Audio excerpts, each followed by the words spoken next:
chers participants. Vous êtes en train de vous connecter, encore plus nombreux. Et merci également, chers panélistes et intervenants, d'être présents aujourd'hui dans le cadre de ce cycle de webinaires donc dédié à la thématique financer la ville durable avec la coopération décentralisée. Et nous nous retrouvons aujourd'hui en vue de la tenue du premier webinaire de ce cycle, dédié quant à lui spécifiquement à la mobilisation des dispositifs français et européens pour financer et appuyer les actions de coopération décentralisée, webinaires organisés par donc, le FMDV, le Fonds mondial pour le développement des villes, en partenariat avec la DCT-CIV, qui est donc la direction des collectivités territoriales et de la société civile du ministère de l'Europe et des Affaires étrangères. Sans plus tarder, je vais vous présenter l'agenda de ce webinaire et vous informer par ailleurs que ce dernier est enregistré. On vous transmettra d'ici la fin de cette semaine le replay de ces webinaires et également vous informer au préalable qu'il y a un chat accessible par tous pour transmettre vos questions. Normalement, en bas de votre écran, vous devez avoir l'icône chat à travers laquelle vous pouvez transmettre toutes vos questions ou également tout point logistique. Et mes collègues du FMDV ne manqueront pas de vous répondre. Pour ma part, je suis Audrey Ramel, je suis responsable de programme donc, au Fonds mondial pour le développement des villes et je suis ravie de modérer ce premier webinaire donc qui commence maintenant. On est à peu près à l'heure et on va essayer de tenir les délais. Donc l'objectif étant, à travers ce webinaire, d'être dans une dynamique vraiment de partage d'informations sur les dispositifs actuels au niveau français et européen d'accompagnement à la coopération décentralisée et à l'action internationale des territoires. Donc nous commencerons ce webinaire par une session d'ouverture par donc la direction des collectivités territoriales et de la société civile du ministère de l'Europe et des Affaires étrangères et par une intervention également du directeur exécutif du FMDV. Avant de faire un bref retour et très synthétique sur les grands principes, objectifs et acteurs de la coopération décentralisée. Et ensuite, le cœur de ce webinaire, donc l'intervention de nos différents panélistes. Et merci à vous d'être présents aujourd'hui. Donc, en premier temps, la DCT-CIV nous partagera les différents appels à projets et programmes mis en œuvre donc, au niveau de la DCT-CIV, avant de laisser la parole à la Commission européenne, puis à la Caisse des dépôts et consignations, et enfin à Cité Unifrance. En fin de webinaire, on aura une session de questions-réponses. Donc, dans un souci de fluidifier la remontée des questions, donc n'hésitez pas vraiment à mettre toutes vos questions dans le chat. Mes collègues me les transmettront et on les soulèvera en fin de webinaire. Je vous remercie. Je crois que tout fonctionne bien. Encore merci à tous et bienvenue à ce webinaire. Et sans plus tarder, je laisse la parole à Monsieur Girard de la Direction des collectivités territoriales et de la société civile. Oui, bonjour. Est-ce que tout le monde m'entend? Je ne vois plus. Mais bon, premièrement, je voudrais remercier le FMDV de me permettre de présenter un petit peu mon service et ce que nous faisons. Je remercie tous les participants. Je comprends qu'ils viennent d'un grand nombre de pays, notamment africains, des deux côtés du Sahara, ce qui est une bonne chose pour nous d'avoir des interlocuteurs à l'étranger aussi. Et j'interviens parce que nous, notre service que je vais présenter, travaille avec le FMDV dans le cadre d'un projet qui a été déposé auprès de nous par le FMDV, qui est un projet clé en main. J'expliquerai ça tout à l'heure, ce que c'est. Alors, notre service, c'est la délégation pour les collectivités territoriales et la société civile. Vous le connaissez peut-être sous son ancien nom, puisqu'il s'appelait Délégation pour l'action extérieure des collectivités territoriales. Donc, on est passé de DAECT à DCT-CIV. On a fusionné au début de l'année avec un autre service, mais en fait, rien n'a vraiment changé. Nos attributions ont simplement été juxtaposées avec celles d'un autre service. Et pour nos partenaires, ça ne change rien. Alors, pour dire en une phrase ce que nous faisons, nous sommes au sein de l'État français votre interlocuteur pour tout ce qui concerne la coopération décentralisée, un peu une tour de contrôle, si je puis dire. Nous cofinançons la coopération décentralisée mais nous ne sommes pas les seuls dans l'État. Il y a aussi c'est aussi le cas de l'Agence française de développement, l'AFD, qui n'est pas représentée aujourd'hui, mais dont les actions seront présentées tout à l'heure par le FMDV. Et l'AFD donc intervient en tant qu'opérateur de la politique française de développement et de solidarité internationale. Alors je vais en décevoir quelques-uns, mais je préfère le dire tout de suite. Notre principal interlocuteur, ce sont les collectivités territoriales françaises. Donc nous ne travaillons pas directement avec les collectivités étrangères, nous ne travaillons pas directement avec les organisations non gouvernementales étrangères, et surtout nous ne les finançons jamais.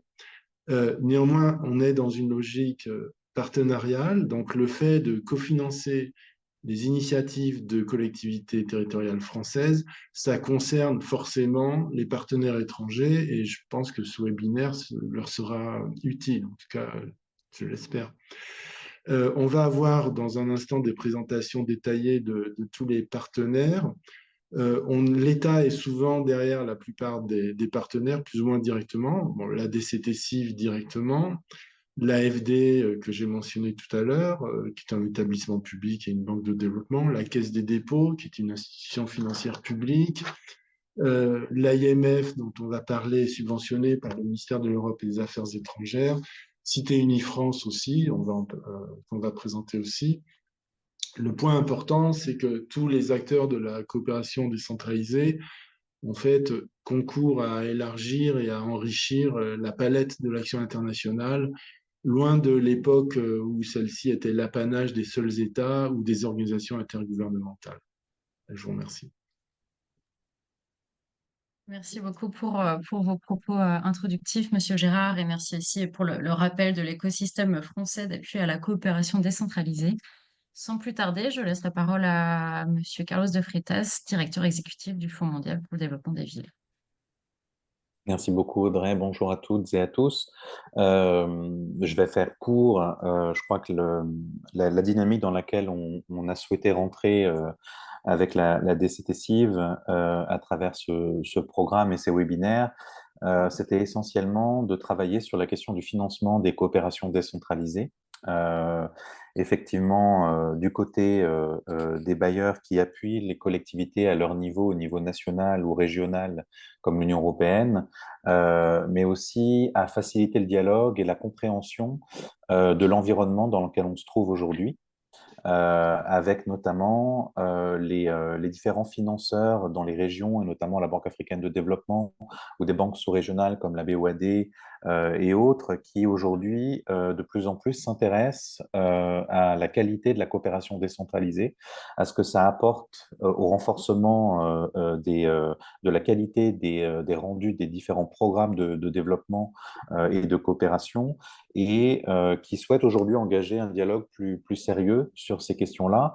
Et les prochains webinaires nous permettront d'explorer ces éléments-là avec des paroles d'acteurs qui viendront partager leur expérience, des lignes de financement qui sont accessibles.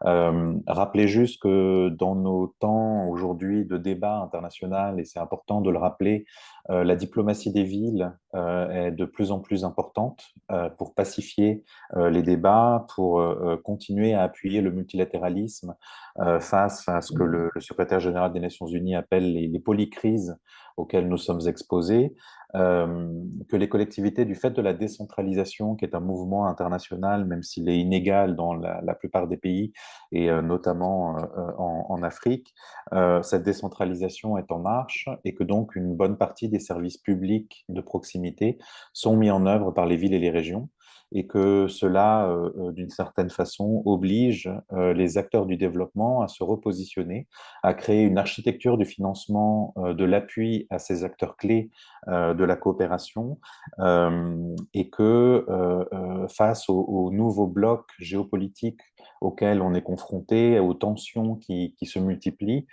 cette solidarité historique des collectivités qui a permis de créer les grands réseaux de villes internationaux et d'affirmer un plaidoyer en appui à la mise en place des accords internationaux comme sur les objectifs du développement durable ou l'accord de Paris, par exemple, le nouvel agenda urbain également, Habitat 3.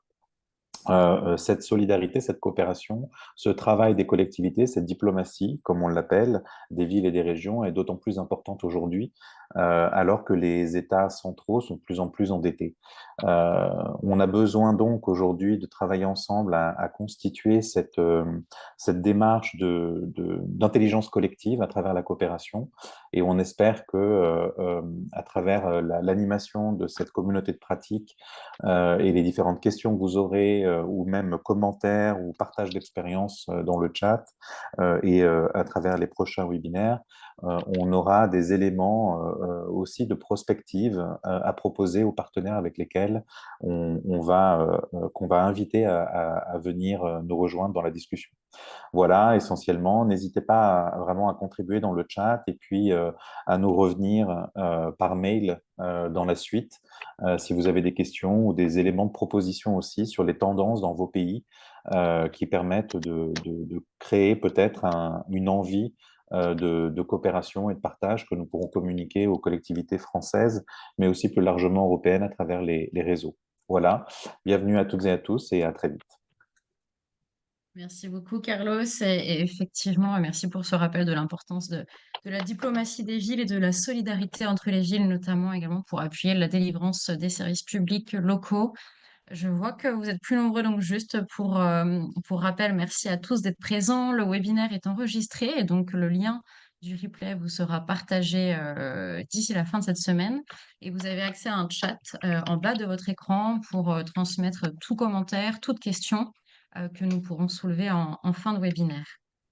Sans plus tarder et de manière très rapide, je vous propose de revenir sur les grands principes, objectifs et acteurs qui constituent la coopération décentralisée. Euh, donc, la coopération, Morgane, je peux te laisser. Merci beaucoup, super. Voilà, un petit retour sur la coopération décentralisée et ses grands principes. Donc, elle requiert une relation entre deux, voire plus, collectivités territoriales de pays différents. Elle se traduit bien souvent par un formalisme assez limité, souvent à travers une convention partenariale donc entre deux collectivités territoriales. Et ce qui est la base, en tout cas, de la coopération décentralisée, c'est une volonté et un consentement libre des deux parties, des deux collectivités, d'œuvrer ensemble, souvent sur un partenariat pour du long terme, ce qui permet la mise en place de projets avec impact durable. Et cette coopération décentralisée se repose sur une évaluation propre des besoins et des priorités de chacune des collectivités engagées. Et de cette manière, elle est non subordonnée à des orientations de bailleurs ou de programmes de développement. La coopération décentralisée a plusieurs finalités. Premièrement, de faciliter, de développer des échanges entre élus et techniciens, ce qui permet de renforcer, comme on le mentionnait en propos introductif, la solidarité et la diplomatie des villes et des régions, et permet également de renforcer les réseaux de coopération, qui sont aussi souvent les premiers face aux catastrophes naturelles ou encore face aux conflits, de devoir répondre à ces derniers. À travers la coopération décentralisée, il y a également cette capacité de pouvoir renforcer les capacités de maîtrise d'ouvrage des collectivités territoriales et leur capacité d'innovation au vu des projets qui vont être mis en œuvre. Et également de contribuer donc de ce fait à améliorer la qualité, la gouvernance et l'efficience des services publics locaux rendus aux citoyens. On remarque qu'à travers la coopération décentralisée, cela va permettre aux collectivités de mieux s'impliquer dans les espaces internationaux au sein desquels on définit donc les grandes stratégies mondiales de développement et leurs plans d'action. Et également qu'à travers la coopération décentralisée, les collectivités vont pouvoir diversifier leurs ressources et également disposer de moyens supplémentaires pour leurs projets locaux et ainsi accentuer l'offre de solutions disponibles sur leur territoire propre. Il y a certains prérequis sont essentiels à la mise en place d'une coopération décentralisée. Le premier, ce dernier est vraiment une condition sine qua non, c'est bien entendu un portage politique, puisque sans volonté politique des élus, la coopération décentralisée, pardon, ne peut pas exister et ne peut perdurer. Donc c'est vraiment un point essentiel et indispensable de la coopération décentralisée, mais également le portage technique par les techniciens et par les agents c'est-à-dire qu'il faut une volonté aussi de leur part de pouvoir être engagés. Dans le même temps, on remarque que la coopération décentralisée nécessite également une mobilisation en termes de ressources humaines, donc des élus et des techniciens, dans ce sens où il faut pouvoir, et avoir l'opportunité aussi de consacrer du temps aux projets mis en place dans le cadre de coopération décentralisée. Enfin, en dernier prérequis, effectivement, la problématique qui sera, portée par les projets de coopération décentralisée doivent pouvoir, centraliser en tout cas des enjeux partagés entre les partenaires concernés, donc souvent entre les 2 collectivités territoriales, concernées.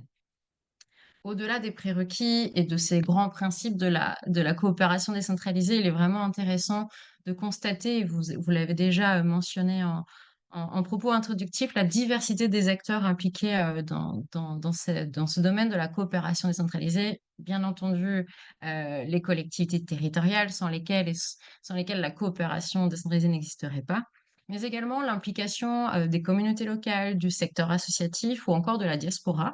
On a pu remarquer que la diaspora notamment peut être, soit à l'initiative, soit appuyer aussi des projets de coopération décentralisés.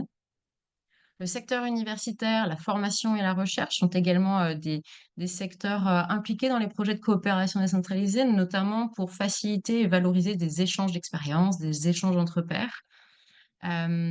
Également les entreprises privées, que ce soit à travers, l'artisanat, l'économie formelle ou informelle, ou, l'économie sociale et solidaire peut être impliquée dans les projets de coopération décentralisée en vue notamment, de comment dire? D'accentuer un dynamisme, de l'écosystème économique, des territoires.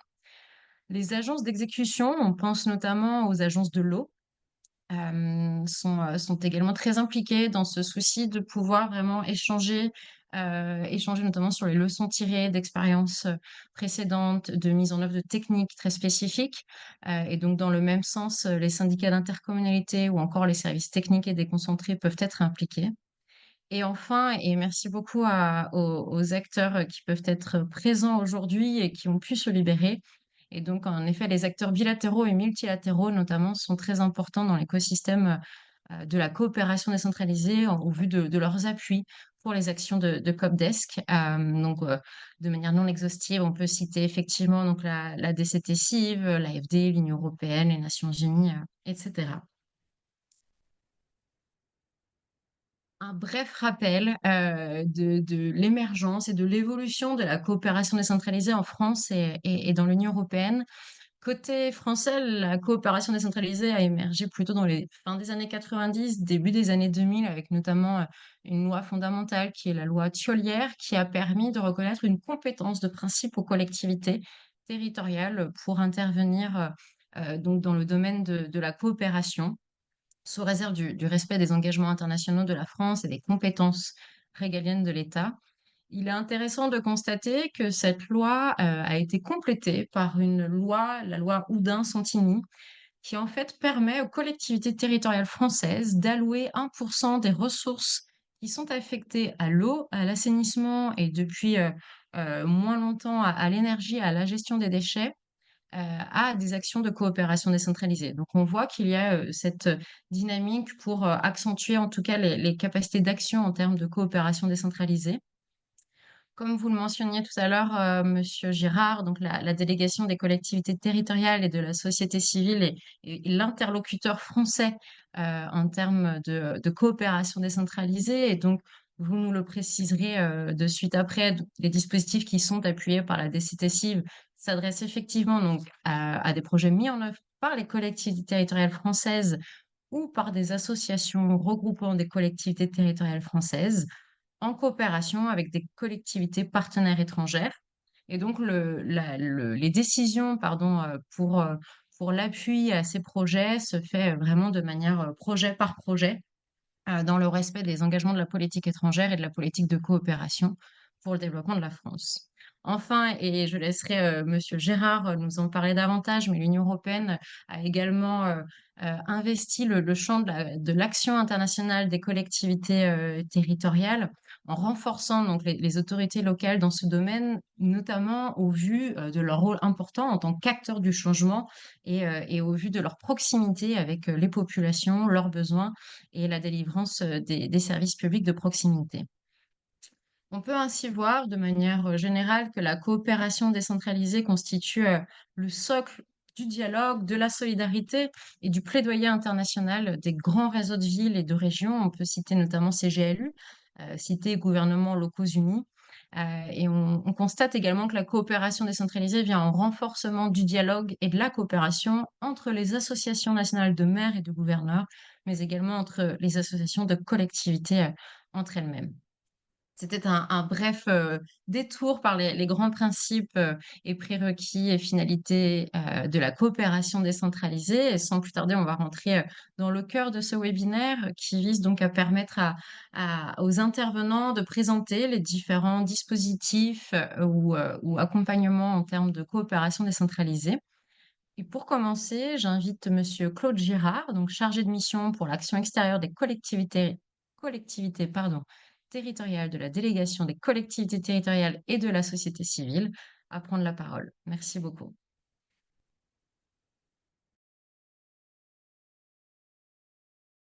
Vous êtes en muet, Monsieur Girard, pardon.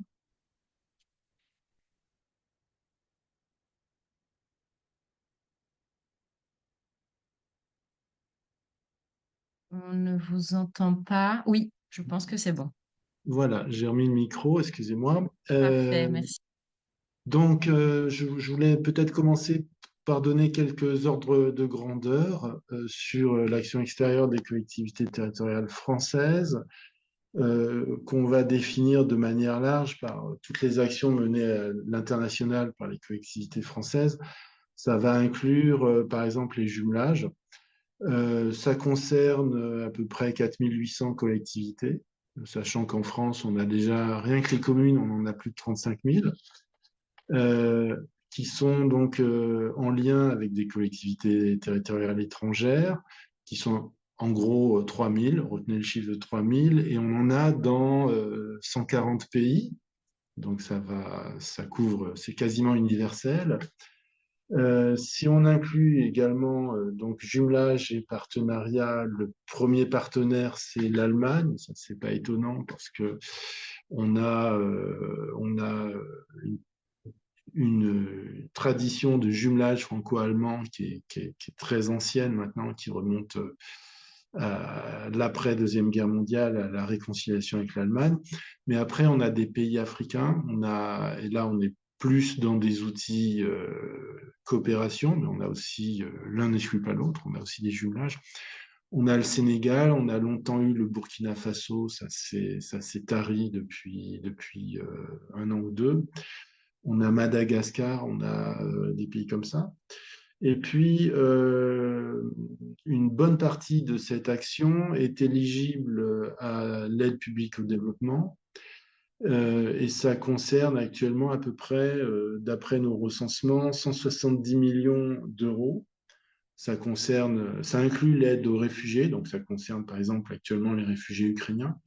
C'est un nombre qui est en augmentation, ce qui n'est pas illogique, puisque globalement, l'effort d'aide publique au développement français est en augmentation. Donc, c'est une évolution qui est cohérente. Le service, donc la délégation, globalement a 4 fonctions. Il y a une fonction informer et analyser. Donc, ça consiste à recenser les actions extérieures des collectivités sur un outil qui s'appelle l'Atlas de coopération décentralisée, qui est accessible, qui est en ligne.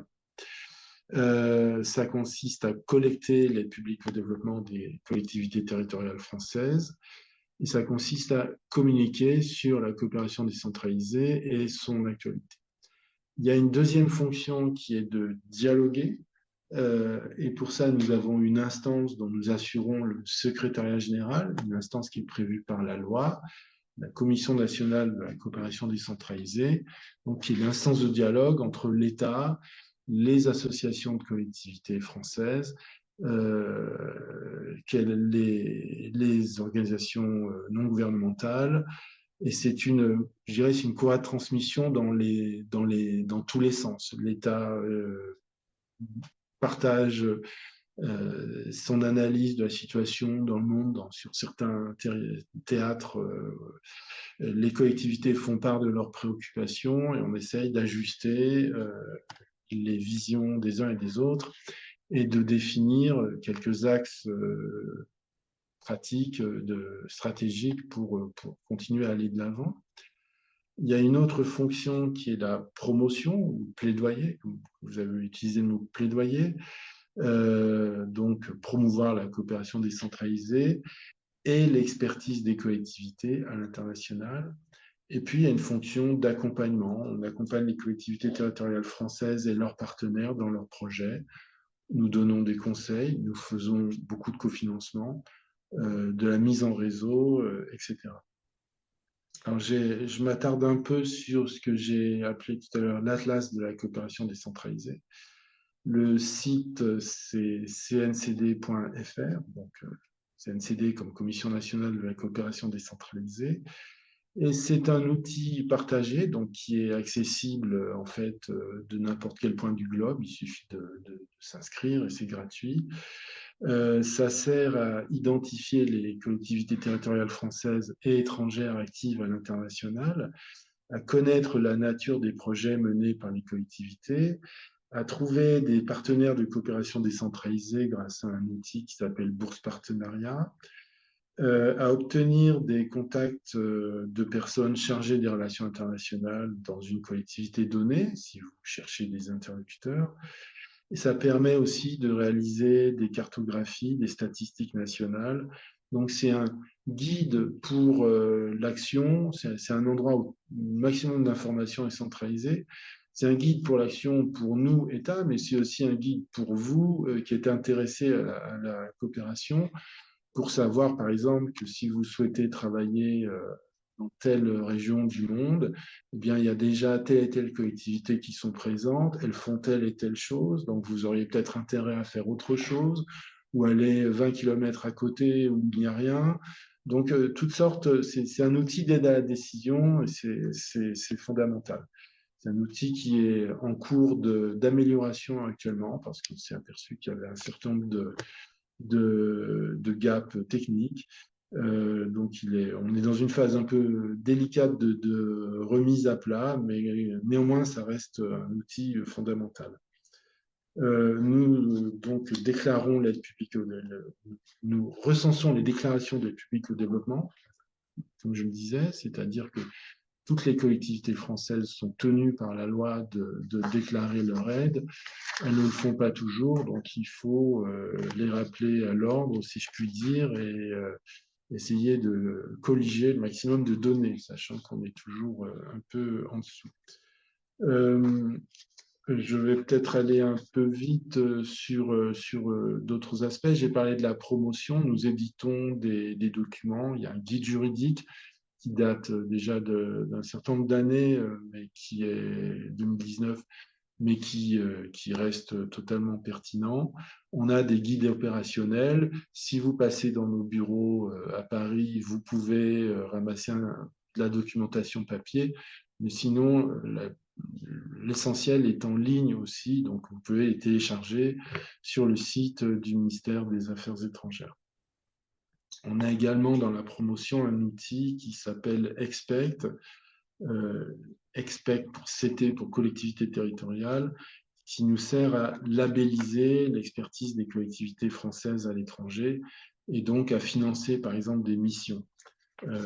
Par exemple, une collectivité qui a une expertise, par exemple en matière d'état civil, ce qui est un sujet très important dans beaucoup de pays en développement, elle va pouvoir monter des projets avec une collectivité étrangère, africaine par exemple, pour venir aider à la création et au bon fonctionnement d'un service d'état civil dans une commune, par exemple. Mais il y a toutes sortes de cas possibles, évidemment. Et puis, je dirais, le cœur de notre action, ça consiste à cofinancer des projets. Et pour ça, nous publions chaque année des appels à projets. C'est notre principal outil, en fait, qui s'adresse, ça a été dit tout à l'heure, mais je le répète, donc soit aux collectivités françaises, métropolitaines et ultramarines, soit à des groupements de collectivités comme le FMDV, par exemple. On a des appels généralistes, donc un pour les collectivités et un pour les associations de collectivités, qui s'appellent Clé en main. On a des appels à projets thématiques, ça nous permet, nous d'attirer l'attention des collectivités territoriales sur un certain nombre de thèmes sur lesquels on se montre prêt à mettre des cofinancements. Donc, ça change un peu chaque année, mais actuellement, c'est le sport, la jeunesse, l'égalité femmes-hommes, le patrimoine, la sécurité alimentaire, le numérique, les finances locales. Et puis, on a des dispositifs géographiques qui ont l'intérêt d'être copilotés avec une administration étrangère, un gouvernement étranger. Ce sont des dispositifs conjoints, parfois même cofinancés à égalité par les deux pays étrangers. Donc, c'est des outils qui ont un potentiel technique et politique très, très intéressant pour nous et qui fonctionnent, l'inconvénient, c'est qu'ils fonctionnent plus ou moins en lien avec la relation bilatérale avec le pays. Quand ça marche bien, c'est formidable. Parfois, il y a des petits nuages. Bon, par exemple, on a eu des difficultés dans notre relation bilatérale avec le Maroc. C'est en train de disparaître. Donc, notre appel franco-marocain n'a pas pu fonctionner pendant 2 ans. Et c'est en train de se terminer.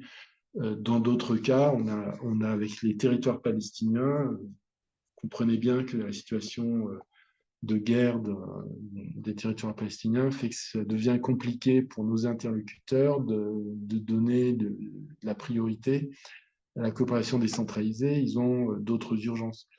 On a toutes sortes de cas. On a par exemple, le franco-québécois est en vitesse de croisière, ça marche très très bien. On a d'autres pays aussi, on a le Liban, c'est devenu compliqué, on a le Sénégal, la Tunisie, le Mexique, voilà. Et puis, nous sommes au cœur d'un réseau où il y a le service à Paris, la délégation proprement dite, les ambassades et plus particulièrement les services de coopération d'action culturelle. Et en région, pour faire le lien avec les territoires, nous avons des conseillers diplomatiques auprès des préfets de région, CDPR dans notre jargon. Alors voilà en gros le dispositif. Et sinon, si on élargit un petit peu au-delà de la DCT Civ, l'appui de la France à la coopération décentralisée passe aussi par l'AFD, ça a été dit. L'outil de l'AFD, il faut le mentionner, c'est la facilité de financement des collectivités territoriales, FICOL, qui a été créé en 2014. Et je dirais la DCT Civ comme l'AFD s'inscrivent dans le cadre des orientations qui ont été définies par la CNCD, que j'ai évoqué tout à l'heure, cette instance de concertation avec les collectivités françaises. La plupart des participants à ce webinaire aujourd'hui viennent soit françaises, soit des représentants de pays en développement.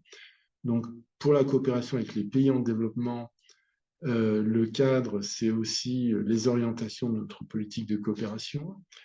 Et le cadre actuel, il date de juillet 2023. Il a été défini par le Comité interministériel de la coopération internationale et du développement, donc le CICID. Ça implique pour la coopération décentralisée et donc pour les collectivités qui déposent des projets, de décrire les projets en faisant référence aux objectifs de développement durable, les ODD. Et donc, c'est une façon de mettre notre appui à la coopération décentralisée en cohérence avec la réponse de la diplomatie française aux défis globaux. Et pour mémoire, je rappelle que l'aide publique au développement française a augmenté de 50% entre 2017 et 2023.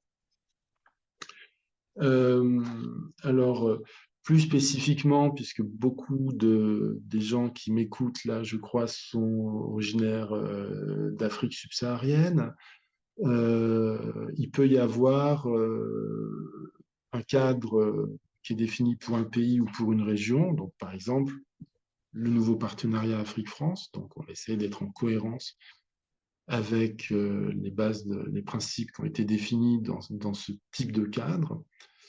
Euh, voilà. Et pour ce qui est des principes et priorités d'action de la DCTC, donc plusieurs types d'outils. Donc, le principal étant l'appel à projet. La mécanique, c'est nous publions les appels, les collectivités soumettent des projets et nous les instruisons un par un. Chaque appel à projet fait l'objet d'un règlement qui est publié, qui est accessible en ligne sur le site du ministère, sur la page coopération décentralisée. Et ce règlement donne le cadre dans lequel les projets seront examinés. C'est un truisme, mais je préfère toujours le rappeler parce qu'on a toujours des projets qui s'écartent de ce cadre. Les projets sont instruits avec le concours de nos ambassades. Et pour chaque appel à projet, il y a un comité de sélection qui se réunit à une date donnée et qui prend les décisions. Et il y a une complémentarité avec les outils de l'AFD, dans ce sens où la FICOL que j'ai évoquée s'inscrit dans le cadre du mandat de l'AFD. Et donc, nous respectons le mandat de l'AFD, nous nous interdisons de financer des choses qui relèvent du mandat de l'AFD. Donc, ça veut dire, par exemple, des infrastructures. En pratique, c'est une division du travail qui fonctionne bien parce que nous sommes plutôt sur des opérations où on finance du savoir-faire, de la formation, du renforcement de capacité. Et c'est souvent une phase préliminaire qui permet aux partenaires de se rencontrer, de mettre en œuvre des bonnes habitudes de travail. Et ensuite, dans un deuxième temps, on peut passer à des choses financièrement plus lourdes, avec des financements d'infrastructures. Et là, on passe sur des projets qui sont à taille au-dessus, si je puis dire, qui sont les projets financés par l'AFD. Donc, c'est une division qu'il faut quand même toujours avoir en tête pour, je dirais, pour pas se tromper d'interlocuteur et pas se tromper d'outils. Et pour finir et élargir un peu, au-delà de ces outils qui s'adressent aux collectivités ou à leurs associations, nous avons par ailleurs tout un réseau de partenaires que nous cofinançons, notamment, je crois qu'il y en a quelques-uns connectés aujourd'hui et je les salue, les réseaux régionaux multi-acteurs. Alors pour nos auditeurs étrangers, ce sont des plateformes régionales qui stimulent la coopération internationale et la solidarité et qui favorisent l'internationalisation de nos territoires. Alors d'une région à l'autre, ils n'ont pas toujours les mêmes, ni tout à fait les mêmes fonctions, ni tout à fait les mêmes habitudes de travail, parce qu'ils sont vraiment adaptés à chaque terrain. Et puis il y a quelques régions où ces réseaux n'existent pas. Nous les finançons avec des subventions de fonctionnement. Et par ailleurs, ils sont éligibles à nos appels à projets clés en main que j'ai évoqués typiquement. Et donc, nous pouvons aussi financer les projets qui mettent en œuvre, qui permettent d'attirer dans l'action internationale des collectivités françaises qui se sentiraient peut-être un peu en incapacité de le faire seules. Et puis, nous subventionnons aussi un autre interlocuteur très important, une association Cité Unie France, qui regroupe des collectivités territoriales françaises et qui sert principalement à accompagner ces collectivités dans leur action internationale, notamment dans le cadre qui a été mentionné précédemment de Cités et gouvernements locaux unis, CGLU, qui est une sorte, pour aller très vite, d'ONU des villes. Donc c'est le lieu privilégié mondiale de la diplomatie des villes. Et je terminerai par là, nous avons aussi développé un partenariat avec le Programme des Nations Unies pour le développement, le PNUD, qui a recherché notre expertise pour identifier un certain nombre de pays dans lesquels il pourrait intervenir en appui à la coopération décentralisée. Alors, c'est des choses qui sont encore souvent en gestation. Un pays où ça a démarré et qui, je crois, n'est pas représenté aujourd'hui, c'est la Moldavie. Donc, on est aussi attentif, je dirais, au multilatéral onusien, et pas seulement à la diplomatie des villes. Voilà schématiquement, et je vous remercie de votre attention et je serai disponible pour les questions qui remontent. Je vous remercie. Merci beaucoup, Monsieur Girard, pour cette présentation exhaustive et très enrichissante. Et il est important de constater effectivement qu'au-delà des outils que vous avez mis en place, donc l'Atlas, on a mis le lien dans le chat. On a également mis le lien vers la CNCD, donc la Commission nationale de coopération décentralisée que vous avez mentionné, d'avoir pu rappeler les différents dispositifs d'appui à la COPDES, donc à travers les appels à projets généralistes, thématiques et également géographiques. Et merci également d'avoir pu dresser un spectre des acteurs engagés dans la coopération décentralisée. Effectivement, malheureusement, l'AFD n'a pas pu être présente aujourd'hui. Donc, je vais rapidement vous présenter la FICOL, qui est donc la Facilité de financement des collectivités territoriales. Morgane, est-ce que je peux te laisser passer là? Super, merci beaucoup.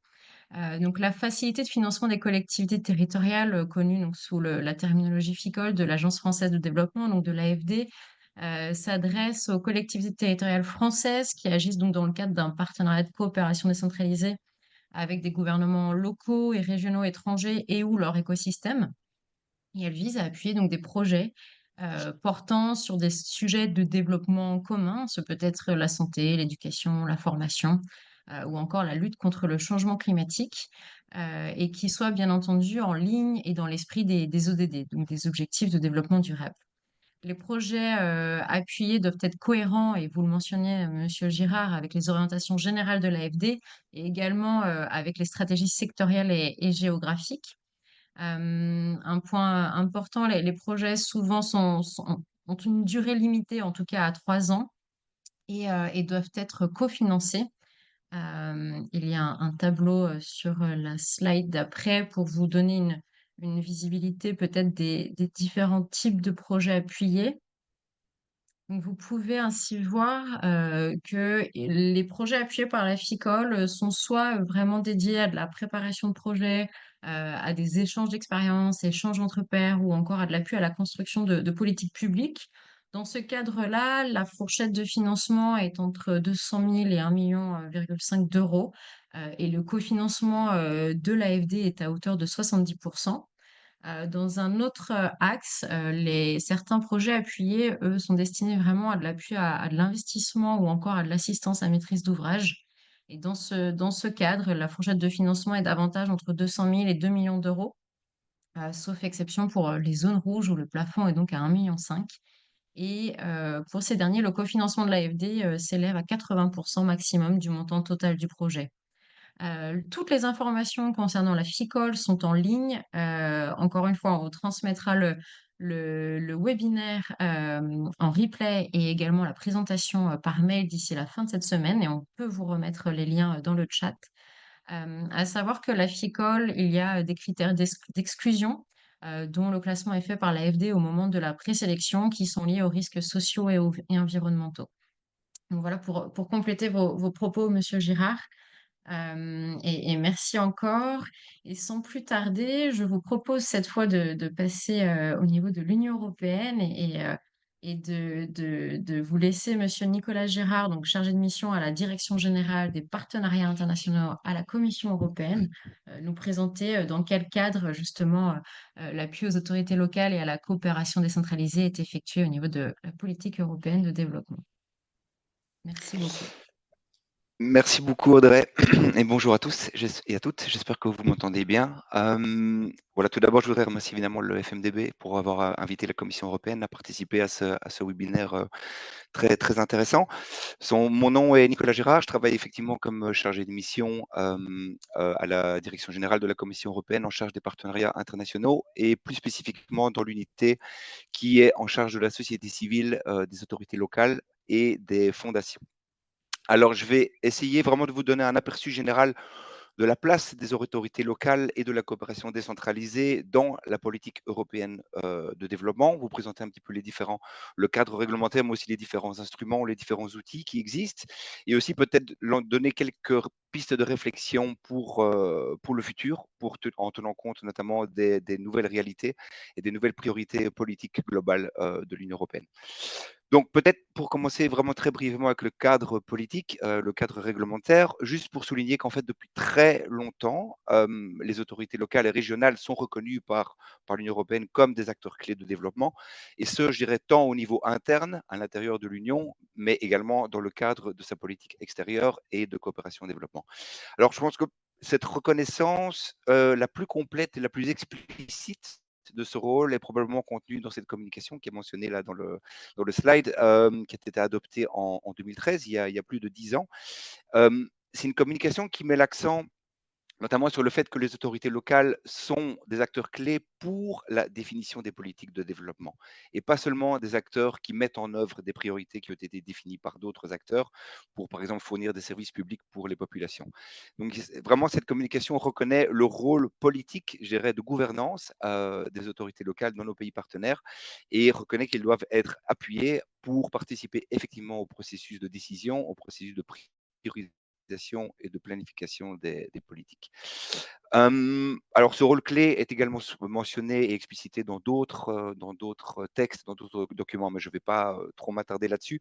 Juste pour souligner que ce rôle est également reconnu et explicité dans l'instrument européen pour le voisinage, le développement et la coopération internationale, le fameux NDICI, qui couvre la période actuelle de programmation pour la période 2021-2027.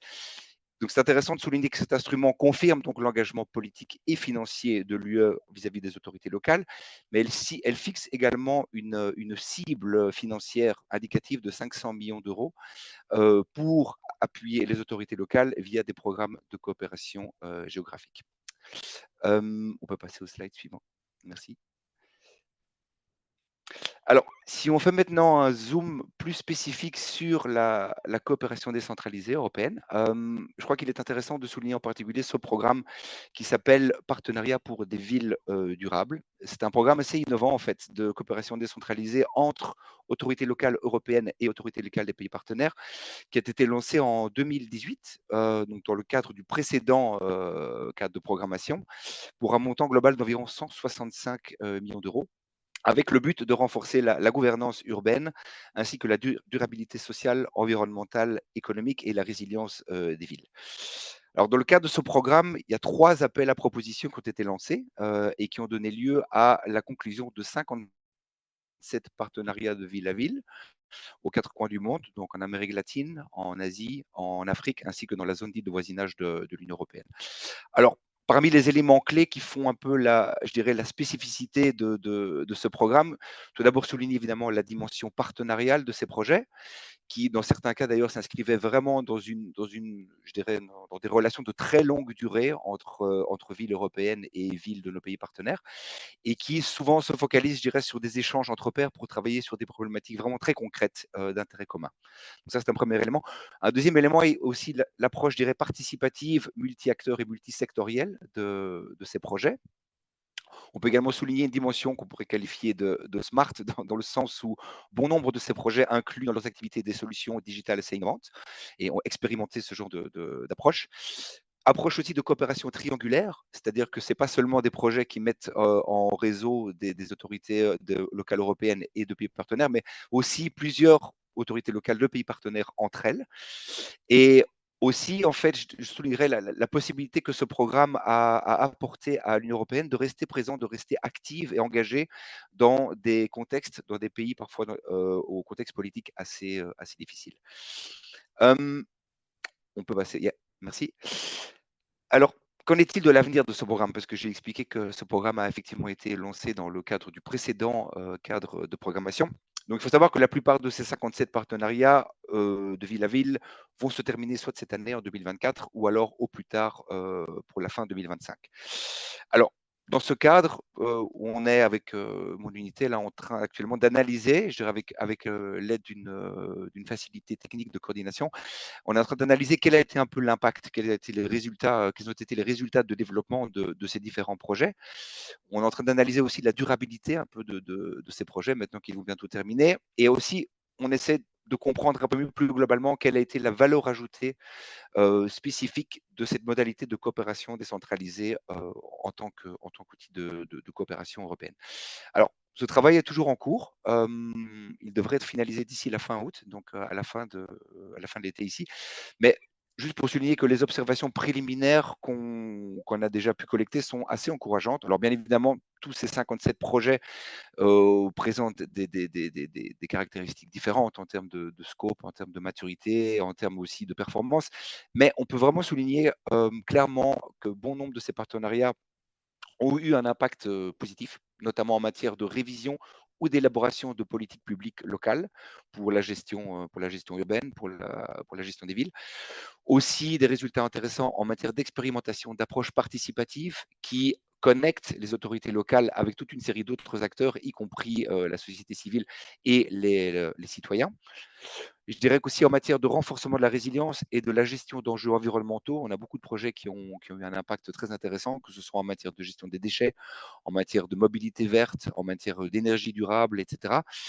Et aussi en matière d'inclusion socio-économique et de création d'emplois locaux, avec un focus particulier sur les femmes et les jeunes.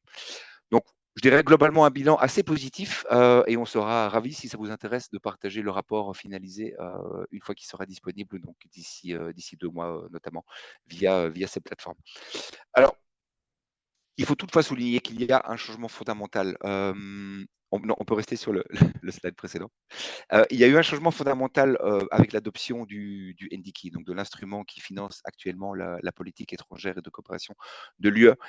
C'est que donc dans le cadre du précédent cadre financier, on avait une ligne budgétaire spécifique pour financer, pour appuyer directement les autorités locales. C'était une ligne budgétaire qui était gérée de manière centralisée par la DG Partenariats internationaux et qui permettait notamment de financer des actions de coopération décentralisée comme comme le programme que je viens de présenter. Avec le NDICI, malheureusement, on a assisté, enfin malheureusement, c'est une nouvelle réalité, mais on a assisté à ce qu'on a appelé un phénomène de géographisation de l'aide européenne. Donc ça signifie qu'en fait que la majeure partie des ressources financières sont maintenant allouées, programmées et gérées au niveau des pays par nos délégations européennes sur le terrain. Et cette évolution a eu comme corollaire la disparition notamment de cette ligne budgétaire centralisée pour financer des actions de coopération décentralisée. Alors, l'impact, je dirais, de la géographisation de l'aide n'est pas pour les autorités locales n'est pas encore tout à fait bien comprise. Je pense qu'il va falloir faire plus d'analyses, plus d'études pour vraiment cerner quelles ont été les répercussions. Mais ce qui est important de souligner, c'est que donc dans le contexte actuel, il est important pour les autorités locales de nos pays partenaires et qui souhaitent encore monter des projets de coopération décentralisée avec un appui européen. Il faut approcher les délégations européennes en fait, qui sont basées dans les pays, avec l'aide notamment des plateformes et des associations nationales, régionales et globales d'associations d'autorités locales. Et alors, je voudrais souligner aussi qu'à plus long terme, la priorité serait également véritablement de mener des actions pour les autorités locales et leurs alliés, de mener des actions de plaidoyer, de lobbying politique auprès des acteurs clés européens. Alors bien évidemment la Commission, mais également le nouveau Parlement européen, les États membres, pour influer sur la prochaine programmation, la préparation du prochain cadre financier post-2027. Parce que les discussions commencent déjà aujourd'hui et il est essentiel, je pense, de mener un travail de plaidoyer stratégique pour influer sur ces discussions. Alors là, peut-être juste une petite pensée personnelle à ce niveau-là, et pour faire écho aussi à ce que monsieur Girard a mentionné dans sa présentation. Je pense qu'il est assez fondamental de développer aujourd'hui un nouveau narratif autour de la coopération décentralisée. Un narratif qui met non seulement en lumière, je dirais, l'impact positif et la valeur ajoutée au niveau technique de ces projets de coopération décentralisée, mais je pense qu'il faudrait aussi un narratif qui met plus en lumière une meilleure articulation entre cette modalité et les nouvelles priorités politiques et stratégiques de l'Union européenne en matière de politique extérieure et de développement. Il faudrait que soit mieux intégré dans le narratif et aussi mieux intégrer, je dirais, les nouvelles modalités de mise en œuvre et de financement de l'aide européenne, qui mettent notamment beaucoup plus l'accent aujourd'hui sur les investissements économiques, sur la mobilisation du secteur privé, ainsi que sur le rôle des banques de développement. Mais j'imagine que ce seront des sujets qui seront développés plus tard dans les prochaines sessions du webinaire. Ok, on peut passer. Donc, dans le contexte actuel, malheureusement, une certaine dilution, une certaine fragmentation avec l'absence de cette ligne budgétaire pour financer la coopération décentralisée. Mais il existe toutefois encore toute une série d'outils, toute une série de points d'entrée et d'instruments au niveau européen pour appuyer et travailler avec les autorités locales dans nos pays partenaires.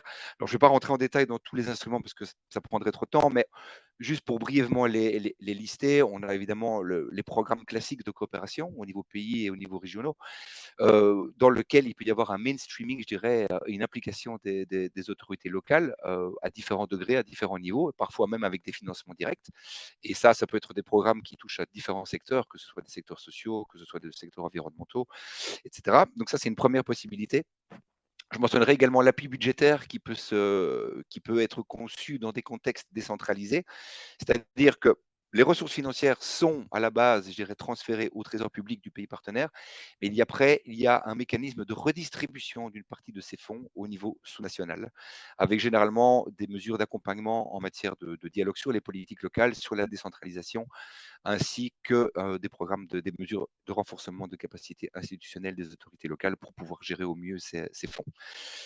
Une troisième possibilité est la possibilité d'inclure les autorités locales dans les appels à propositions qui sont lancés par nos délégations pour la société civile dans les pays, en tant que co-applicant, en tant que co-partenaire. Il y a également la modalité de jumelage dans lesquelles les autorités locales peuvent être impliquées. Donc, ce sont généralement des programmes de coopération administrative à moyen terme entre les administrations centrales des pays européens et celles de nos pays partenaires pour appuyer des réformes institutionnelles dans des secteurs spécifiques. Alors, souligner également que l'ADG INPA, l'ADG Partenariats internationaux, a un partenariat stratégique avec 5 associations régionales et globales d'autorités locales, ce depuis de quelques années, pour appuyer, je dirais, le travail de plaidoyer et de renforcement de capacité de ces plateformes. Alors, parmi ces plateformes, il y a évidemment UCLG, donc CGLU Afrique, l'IMF, CLGF pour le Commonwealth, désolé, je ne connais pas l'acronyme en français. Et voilà, donc on travaille avec ces associations pour faire un travail, je dirais, plus politique de plaidoyer et de renforcement des capacités. Et puis, il y a toute une série de facilités d'assistance technique qui sont encore disponibles au niveau de la DGINPA pour notamment appuyer nos délégations sur le terrain lorsque celles-ci veulent élaborer ou mettre en œuvre des programmes qui impliquent les autorités locales ou qui impliquent une approche, je dirais, territoriale du développement. Alors, pour terminer, juste peut-être quelques mots on peut passer au dernier slide, merci. Peut-être quelques mots sur, je dirais, le plus grand bouleversement, le plus grand changement stratégique, je dirais, dans la politique européenne de développement actuelle, qui est l'adoption, ça a été lancé en 2021, de la fameuse stratégie Global Gateway de l'Union européenne. Alors, de quoi s'agit-il? Donc, c'est une stratégie qui a été lancée en 2021. Le Global Gateway, c'est en fait l'offre positive de l'Union européenne pour essayer de réduire l'énorme déficit actuel global en matière de financement des infrastructures. Alors l'idée, c'est en fait d'utiliser l'aide européenne comme, je dirais, un levier financier pour mobiliser, donc via des opérations de blending et des opérations de garantie financière, pour mobiliser, et ça c'est la cible qui a été fixée par l'UE, pour mobiliser jusqu'à 300 milliards d'euros pour financer des projets d'investissement d'infrastructures durables, en travaillant en partenariat avec les États membres de l'Union européenne, mais également avec les institutions financières européennes de développement, telles que la BEI, l'AFD et d'autres, et essayer aussi de catalyser l'expertise et les ressources du secteur privé. Alors, il y a aussi un focus sur 5 secteurs prioritaires: le secteur des transports, le secteur du digital, le climat et l'énergie, l'éducation et la recherche et la santé. Alors, quand on regarde cette stratégie, il est évident en fait que les autorités locales ont un rôle crucial à jouer parce que dans la mise en œuvre de cette nouvelle stratégie, puisque au final, les investissements doivent être territorialisés. Et il est clair que les investissements et la gestion, je dirais, des infrastructures publiques pour le bénéfice des communautés locales dans nos pays partenaires est très souvent au cœur, je dirais, du mandat des autorités locales et régionales. Donc il y a donc une légitimité, je dirais, naturelle d'impliquer ces acteurs dans l'élaboration et dans la mise en œuvre des projets Global Gateway. Alors, il faut souligner que c'est une stratégie qui est encore relativement récente. Comme je l'ai souligné, elle a été lancée en 2021. Il faut reconnaître qu'il y a déjà un certain nombre d'opérations de blending et de garantie qui impliquent de différentes manières les villes et les autorités locales, mais que globalement parlant, je dirais que cet engagement reste encore à ce stade relativement limité. Alors, je pense que ça peut être expliqué par toute une série de facteurs qui tiennent autant, je dirais, à la manière dont ces stratégies ont été conceptualisées, mais aussi liées à toute une série de facteurs extérieurs. Par exemple, la manière dont, je dirais, assez souvent assez centralisée, dont les investissements publics sont généralement planifiés dans nos pays partenaires. Je dirais qu'il y a évidemment toutes les questions d'économie politique complexes autour des processus de décentralisation du pouvoir et de l'accès aux ressources financières, ou encore aussi parfois les capacités qui, dans certains cas, peuvent être relativement limitées pour préparer des projets finançables vis-à-vis des banques et des financeurs. Donc, je dirais qu'il y a encore un long chemin à parcourir avant d'arriver à une situation optimale en termes d'engagement des autorités locales dans cette nouvelle stratégie. Il est important toutefois de souligner que la DG INPA a fait des pas déjà, a lancé certaines initiatives qui vont dans ce sens. Je ne vais pas tout les mentionner, mais par exemple, l'année passée, il y a une plateforme de conseil qui a été lancée pour la société civile et les autorités locales pour justement le Global Gateway. Je pense qu'il y a 11 associations d'autorités locales qui sont membres de cette plateforme. Il y a eu aussi le dernier forum global des villes et des régions qui s'est tenu à Bruxelles en novembre et qui avait comme sujet principal la localisation du Global Gateway. Et aussi, juste pour terminer, souligner une nouvelle étude un nouveau travail partenariat qu'on a lancé avec le CDE et qui est ciblé plus spécifiquement sur comment utiliser les partenariats de ville à ville et la coopération décentralisée pour mobiliser les investissements publics et privés. Alors voilà, ce partenariat est en cours et l'étude devrait être finalisée d'ici la fin de l'année. Et on sera aussi ravis évidemment de partager les conclusions, les recommandations avec ceux que ça intéresse. Voilà, désolé, j'espère que j'ai pas été trop long, mais je termine ici et je serai ravi de répondre à vos questions si jamais il y en a. Merci beaucoup. Merci beaucoup pour cette présentation et intervention très riche et enrichissante, et notamment autour d'une meilleure compréhension effectivement du cadre réglementaire, mais également sur la programmation précédente, donc des partenariats qui ont été mis en place. Et effectivement, je pense que les participants seraient ravis d'avoir le bilan que vous mentionniez qui sera fait sur ces 57 partenariats. On pourra notamment l'ajouter. On vous partagera en fin de webinaire une page web dédiée au replay de ce webinaire, à la présentation de ce webinaire qui vous sera partagé, et on pourra ajouter le bilan de ces partenariats qui ont été menés. Et très intéressant de comprendre aussi tous les enjeux actuels, notamment en vue d'un plaidoyer pour les autorités locales et pour influencer et influer sur le prochain cadre de programmation et l'importance aujourd'hui du coup des collectivités locales aussi de pouvoir interagir directement avec les DUE. Et enfin l'importance du nouveau narratif à construire et merci également pour les éléments sur la stratégie Global Gateway que vous nous avez partagé. Beaucoup d'éléments très riches. Je crois qu'il y a plusieurs questions. N'hésitez pas à les intégrer dans le chat. On les soulèvera et on les fera remonter en fin de webinaire et effectivement, je voyais qu'il y avait une question par rapport à la présentation. La présentation elle-même, au-delà du replay, sera également partagée. Merci beaucoup encore, Monsieur Gérard. Et sans plus tarder, désormais, on vous propose donc de revenir côté français au niveau de la Caisse des dépôts et consignations pour mieux comprendre de quelle manière la Caisse des dépôts et consignations accompagne à l'internationalisation des territoires. Donc, je remercie par avance Madame Dounia Diouri d'être présente aujourd'hui. Vous êtes conseillère à la direction des relations institutionnelles internationales et européennes à la Caisse des dépôts et consignations. Et je vous laisse la parole. Merci beaucoup. Merci, merci à vous Audrey et merci au FMDV et au ministère de l'Europe et des Affaires étrangères pour cette invitation à participer au webinaire et bonjour à toutes et tous connectés d'abord. Quelques mots effectivement, donc retour en France pour voilà, je l'espère mieux repartir vers l'international. Pour vous présenter, voilà, on va vous présenter la façon dont la Caisse des dépôts et consignations accompagne depuis quelques années maintenant l'internationalisation des territoires, en faisant peut-être tout d'abord un petit rappel, quelques éléments de contexte sur ce qu'est la Caisse des dépôts et son action à l'international. Et on passera un peu de temps ensuite sur l'accompagnement, l'activité d'internationalisation des territoires et vous donner ensuite un exemple de programme qui pourrait être accompagné à l'international.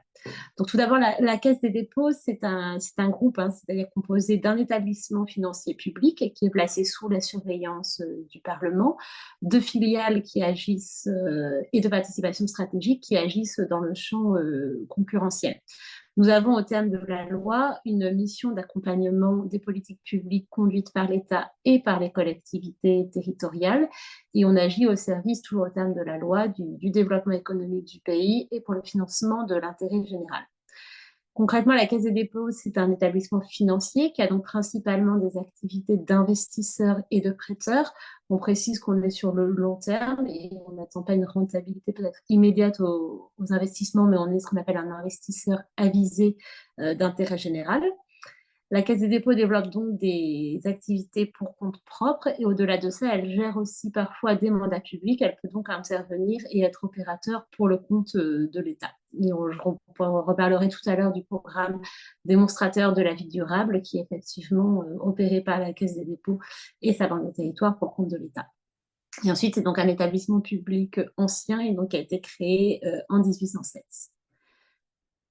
Peut-être... Merci. C'est un groupe qui a également, qui a un mandat essentiellement, on parle vraiment là de l'établissement public, parce que les filiales, elles, agissent dans le champ concurrentiel et à l'étranger. L'établissement public a plutôt un mandat national. Il développe néanmoins quelques activités à l'international qui sont dans le cadre de ces activités plus d'intérêt général, la promotion du modèle d'investisseur de long terme de la Caisse des dépôts. Et concrètement, ça se fait au niveau du département international via des coopérations institutionnelles qui sont développées avec les caisses de dépôt partout dans le monde et principalement situées en Afrique du Nord et en Afrique subsaharienne. Et là, la Caisse de dépôt, en lien avec l'Agence française de développement Expertise France, accompagne la création et l'opérationnalisation de ces caisses. Elle le fait dans le cadre de coopération bilatérale et également à titre multilatéral via le Forum mondial des caisses de dépôt. Et plus généralement, elle anime les relations institutionnelles hors de France et on participe notamment, la Caisse des dépôts participe au mouvement Financing Common qui a été créé par l'Agence française de développement et qui rassemble l'ensemble des banques publiques nationales et multilatérales du monde. Les principales activités qu'on mène au sein du département international, donc c'est ce dont on vient de parler, la coopération avec les caisses de dépôt étrangères et avec les banques publiques de développement, donc soit via Financing Common et avec aussi quelques relations de coopération bilatérale avec, par exemple, la banque publique indonésienne PTSMI. On accompagne également les filiales du groupe à l'international pour coordonner, avoir une vision d'ensemble en fait, des activités du groupe Caisse de dépôt et donc de ces activités. On a parmi les filiales qui sont connues, notamment dans le secteur urbain. Je vais citer par exemple Aegis ou encore Transdev. Et enfin, on a une activité qu'on a développée plus récemment d'appui à l'internationalisation des territoires et des collectivités françaises. Et on parle bien de la notion de territoire parce qu'on accompagne les collectivités et l'ensemble de leurs outils et acteurs. Donc, plus précisément, merci sur ces sujets d'appui à l'internationalisation des territoires. Donc, notre activité s'inscrit dans une double démarche. C'est à la fois aider à l'émergence de projets de coopération décentralisés. Et là, pour être très clair, on agit bien au niveau des collectivités territoriales françaises qui sont notre cible. C'est une activité qu'on fait en lien avec la Banque des territoires. Donc, la Banque des territoires qui est une direction de la Caisse des dépôts et qui concentre en fait l'ensemble de l'accompagnement qui est fait aux collectivités territoriales pour accompagner leur développement économique. Et c'est quelque chose qui se fait, enfin, la Banque des territoires a 3 activités, celle de conseiller, d'opérer, de financer des projets de coopération. Et nous, voilà, en appui de la Banque des territoires, on intervient pour aider à identifier et à faire naître en fait ces nouveaux projets de coopération décentralisés. Et on met aussi en valeur l'expertise territoriale française à l'étranger, ou du moins on accompagne, on essaie de favoriser cette mise en valeur, et j'y reviendrai un petit peu plus tard. C'est une activité donc relativement récente qu'on a essayé de redynamiser depuis 4-5 ans maintenant. Et c'est un accompagnement qui s'effectue donc en lien avec nos directions régionales de la Banque des territoires, qui sont en fait les points d'entrée de la Caisse des dépôts sur les territoires français, en collaboration principalement avec l'Agence française de développement, puisque nous venons de re-signer avec l'Agence française de développement une charte d'alliance stratégique pour travailler sur un ensemble de sujets dans celui-là, et avec d'autres partenaires dont je reparlerai également. Merci. Donc, comme je viens de le dire, donc c'est vraiment notre démarche, elle est vraiment partenariale pour soutenir cette dynamique des collectivités dans leur ouverture à l'international. L'idée étant, encore une fois, pour revenir à la genèse de cette activité, qui était difficile en fait de penser, d'accompagner le développement économique local en France en ignorant la dimension internationale dans cet environnement mondialisé. Comment on fait concrètement? On appuie l'action extérieure des collectivités territoriales via le dispositif d'appui aux collectivités locales de Cités Unie France, qui vous sera présenté ultérieurement, et qui est un cofinancement qu'on fait avec l'Agence française de développement. Et ensuite, on commence à élaborer une offre agrégée à destination des collectivités et des acteurs locaux, par l'élaboration, la réalisation de guides méthodologiques et de bonnes pratiques. On a un guide à destination des collectivités territoriales qui a été réalisé avec Cités Unie France sur un guide de capitalisation sur comment construire une stratégie d'action internationale, et un guide aussi qui a été coédité avec l'Agence française de développement et la Fédération des entreprises publiques locales, donc qui regroupe tout ce qui est sociétés d'économie mixte et sociétés publiques locales, pour accompagner les entreprises publiques locales dans leurs actions de coopération internationale, et pour inciter plus largement les élus dirigeants de ces entreprises, qui sont des élus de collectivité, à mobiliser leurs EPL dans des projets de coopération décentralisée pour trouver relais de croissance et de développement. Et enfin, on développe en partenariat avec la CIRMA, donc la conférence interrégionale qui regroupe les réseaux régionaux multi-acteurs qui ont été mentionnés précédemment, une expérimentation d'ensemble pour essayer de développer sur le territoire français de nouvelles maisons de l'international, qui seraient en quelques mots très, très rapidement des tiers-lieux qui seraient dédiés à l'international, et qui seraient des lieux hébergeants et proposant des services aux acteurs de la solidarité, de la coopération internationale sur le territoire, et des lieux aussi à même de favoriser, des lieux ouverts au grand public, à même de favoriser tout ce qui est éducation à la citoyenneté et à la solidarité internationale. Peut-être, merci. Voilà, pour terminer, peut-être faire un zoom plus particulier sur le programme des démonstrateurs de la ville durable, qui est un programme en fait qui est développé, qui est donc un programme de l'État, qui est opéré par la Banque des territoires, et qu'on a souhaité vous présenter parce qu'il peut, de notre point de vue, être un exemple de soutien à l'innovation territoriale qu'on pourrait projeter à l'international.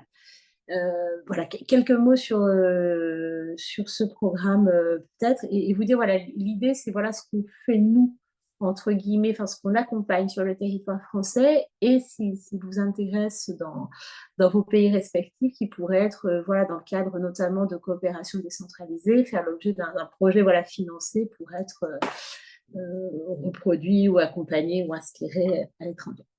Donc, c'est un programme démonstrateur de la ville durable. C'est un programme qui vient du programme d'investissement d'avenir France 2030, qui est piloté au niveau État par le secrétariat général pour l'investissement, et qui est opéré par la Banque des territoires et par l'Agence nationale de renouvellement urbain. C'est un programme qui a 4 objectifs principaux. Donc, tout d'abord, expérimenter des innovations pour la vie durable afin de favoriser donc, ces objectifs de sobriété, résilience, d'inclusion et de création de valeur. L'idée, c'est aussi de pouvoir disposer d'un réseau de démonstrateurs de la vie durable. Donc, on travaille vraiment sur cette capacité de mise en réseau et pour montrer la diversité des solutions qui peuvent être apportées au niveau des espaces urbains et pour travailler voilà, sur ces écosystèmes de vie, de territoires durables et mettre en lien. L'idée, c'est aussi de pouvoir évaluer et répliquer ces innovations. Donc, on est vraiment sur cette idée à la fois de promouvoir un certain nombre de programmes et de capitaliser à partir de ça dans cette idée d'échange de bonnes pratiques. Et enfin, de pouvoir créer un effet d'entraînement, et c'est l'objectif de tout ce travail à la fois de capitalisation, valorisation, auprès des acteurs et des filières de la ville durable. Enfin, peut-être, mais si aujourd'hui, donc, comme on travaille, donc, il y a un appel à manifestation d'intérêt qui a été lancé en 2021, qui a recueilli à peu près 120 candidatures. Sur ces 120 candidatures, il y a un certain nombre de lauréats qui ont été sélectionnés. Donc, on a aujourd'hui 39 lauréats qu'on accompagne donc sur des opérations d'aménagement ou de renouvellement urbain à l'échelle d'un îlot et d'un quartier. Comment ont été sélectionnés ces lauréats? Donc, ce sont des opérations qui sont portées par une collectivité et un aménageur qui réunissent un écosystème d'acteurs, qui mettent en œuvre des innovations ou des nouvelles approches pour répondre à des enjeux de développement durable et qui sont donc réplicables dans différents contextes territoriaux français. Peut-être juste un mot aussi pour vous dire comment on travaille concrètement, qu'est-ce que ça implique en fait d'être lauréat du programme. Ça implique un accompagnement via la Banque des territoires à 2 niveaux. Au début, tout d'abord sur la phase d'incubation du projet avec un cofinancement à hauteur de 50% pour aller donc jusqu'à 500 000 euros et donc qui va aider à préparer un dossier de financement pour les opérations d'aménagement, ensuite le dépôt d'un dossier en comité d'engagement et ensuite un accompagnement financier à la mise en œuvre opérationnelle du projet et à ce financement. Donc sur ce programme, donc vous voyez, il y a 39 lauréats du programme, vous voyez sur la carte qui est jointe. Et voilà, ce qui est intéressant de constater, c'est aussi la diversité des collectivités accompagnées en termes de taille de collectivité. On a des métropoles ou des collectivités de plus petite taille. Voilà en quelques mots ce qu'on voulait vous dire à ce sujet. Peut-être voilà, pour vous dire par rapport à ce qui a été dit précédemment, puisqu'on est, donc nous, vous l'aurez compris, nous ne sommes pas un financeur de la coopération décentralisée au sens strict, à la différence des programmes et institutions qui ont été présentés précédemment. En revanche, ce qu'on peut dire, c'est que par rapport à ce que vous disiez côté FMDV sur le fait que la coopération décentralisée aidait à renforcer la capacité de maîtrise d'ouvrage des collectivités, des innovations, ce que vous disiez également côté ministère des Affaires étrangères sur le rôle de la coopération décentralisée pour promouvoir l'expertise, l'accompagnement. Ce que vous voulez, voilà, c'est vous montrer qu'est-ce qu'on fait ici et qui peut être projeté à l'étranger, avec évidemment, et faire l'objet aussi d'échanges de bonnes pratiques, avec les limites que voilà, les écosystèmes dans lesquels on s'inscrit ne sont pas forcément exactement les mêmes à l'étranger. Donc, voilà, ça peut être simplement des pratiques. Et avec cette idée aussi, dans le cadre d'échanges de bonnes pratiques, on a des pratiques qui peuvent inspirer et qui peuvent également être inspirées par les expériences qui sont d'ores et déjà développées à l'étranger, et notamment dans les pays du Sud. Voilà. Merci à toutes et tous pour votre attention.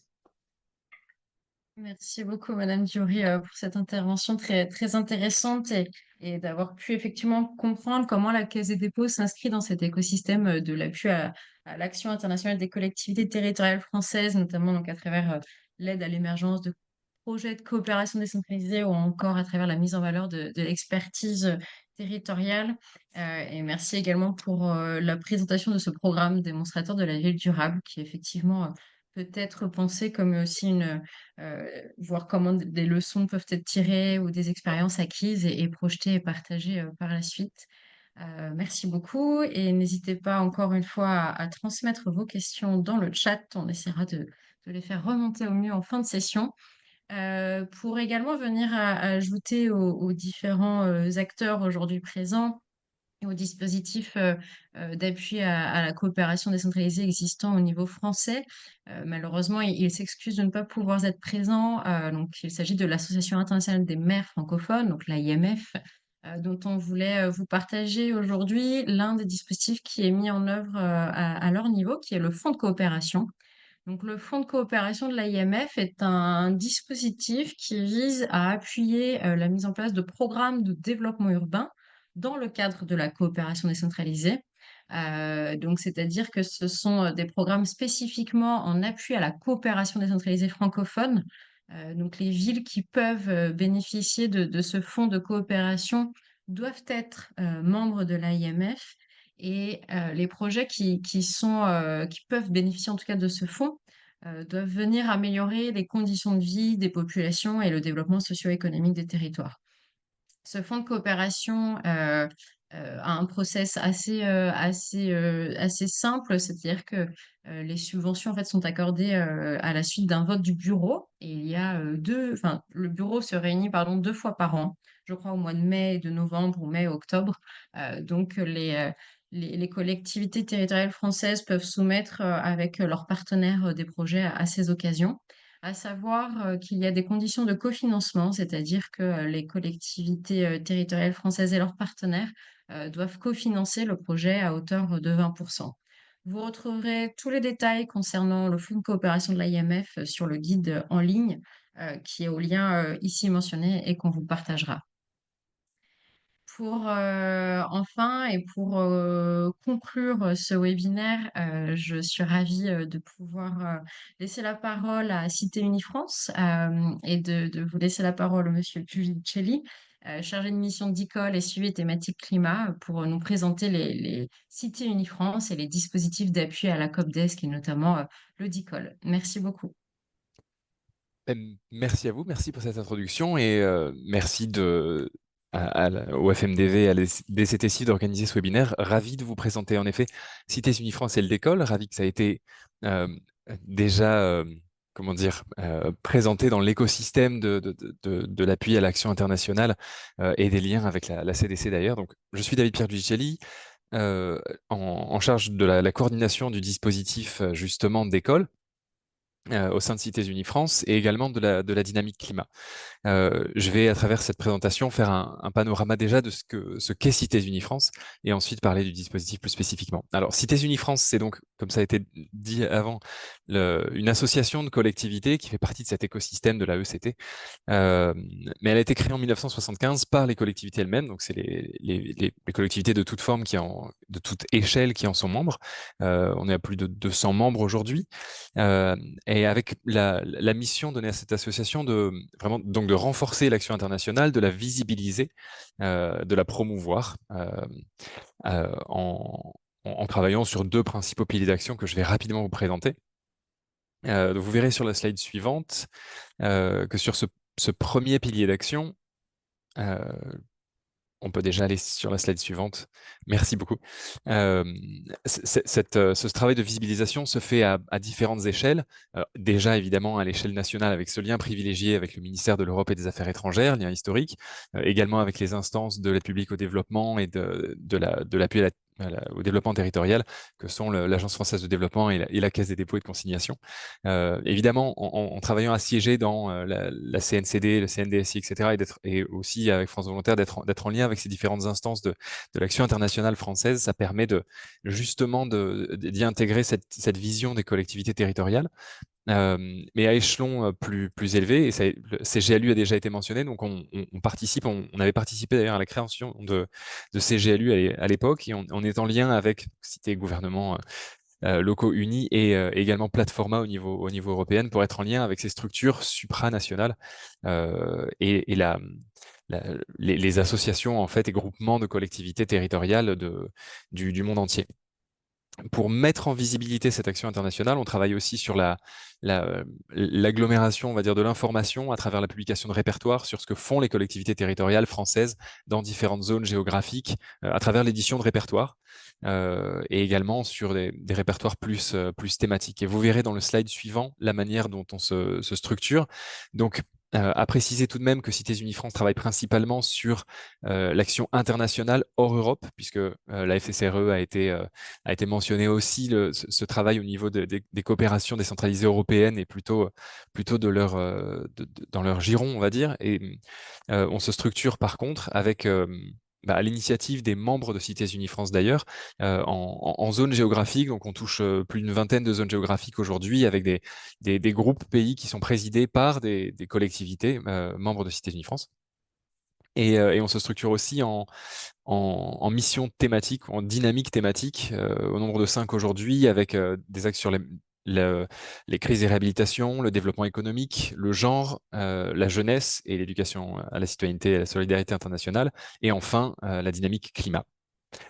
En second axe, en gros, d'action de Cités Unie France, et là on est dans le cœur aussi de ce webinaire, c'est tout ce qui est à renforcer l'ingénierie des collectivités territoriales françaises qui sont engagées à l'international, en appui à la coopération décentralisée. Mais donc, si on parle d'AICT, c'est aussi avec ce regard plus large sur les autres types d'actions internationales en lien avec les entreprises, avec les associations, etc.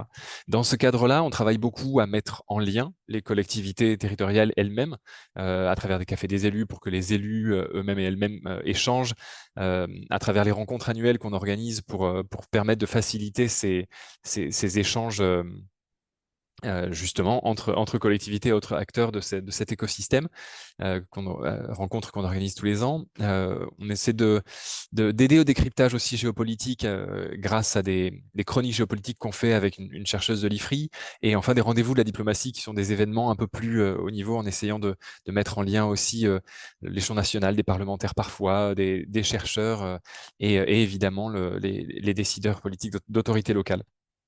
Et enfin, on travaille aussi sur des programmes en consortium, sur de la mutualisation d'actions à travers deux clés en main, sur lesquelles on travaille avec le ministère des Affaires étrangères, bien sûr, et également des fonds de solidarité pour faciliter la réaction d'urgence que des collectivités territoriales pourraient vouloir engager lorsqu'il y a parfois des urgences à gérer, des catastrophes naturelles justement, qui appellent à cette solidarité et qui nécessitent cette mutualisation. Et enfin, je peux aborder donc le dispositif spécifiquement, donc du DECOL, un dispositif d'appui visant directement l'ingénierie des collectivités territoriales dans leur action internationale, des collectivités territoriales françaises, je dois le préciser. Et ce dispositif est issu d'une enquête qui avait été menée en 2017 pour identifier justement quels pouvaient être les besoins de renforcement. Et de cette enquête est né un appui à l'accès à l'expertise externe. Donc la manière dont se structure ce dispositif, c'est qu'il facilite justement l'appel à des consultants et consultantes, des détenteurs d'expertise extérieure, qui vont faciliter et renforcer cette ingénierie. Donc, depuis 2018, la création du dispositif, qui d'ailleurs avait été appuyé à sa création par le ministère de l'Europe et des Affaires étrangères et l'Agence française de développement, et qui est aujourd'hui soutenu fortement par la Caisse des dépôts et consignations et l'Agence française de développement. Ce dispositif avait permis, à travers 9 appels, jusqu'ici, à appuyer en fait 45, à travers 45 accompagnements, 43 collectivités en tout. Et merci. Par rapport à la manière dont se fait cet accompagnement d'école, vous voyez sur ce slide un petit peu les principales étapes. On passe d'abord par la formulation du besoin par la collectivité. Donc, c'est elle-même qui va identifier son propre besoin, le formuler, et un besoin qui va être orienté sur trois natures, puisque c'est ces 3 types d'appui que l'on apporte.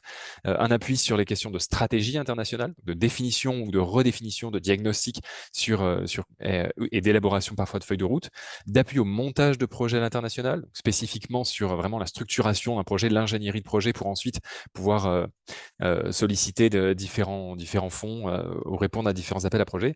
Et enfin, une dimension nouvelle pour cette année, tout ce qui est appui à la résilience climatique, intégration des enjeux climatiques dans l'action internationale des collectivités territoriales elles-mêmes. Et donc, une fois ce besoin formulé par la collectivité sur un de ces 3 volets, Cités Unie France et ses partenaires sélectionnent les collectivités, on va dire lauréates, et les projets, les demandes à accompagner, attribuent une expertise externe qui est issue d'un pool de consultants et d'expertise donc pré-identifiés par Cités Unis France. Ensuite, le portage administratif et le suivi est fait par Cités Unis France. Comme ça, la collectivité se concentre sur les liens avec la consultante ou le cabinet pour justement répondre à ses besoins. Et une fois arrivé en bout de l'accompagnement, qui peut durer de 3 à 6 mois, c'est selon les besoins, avec 6 mois en temps maximal. Les livrables qui sont produits, donc soit des feuilles de route, soit des documents de projet, soit parfois juste des comptes rendus par rapport à des ateliers ou des démarches participatives menées.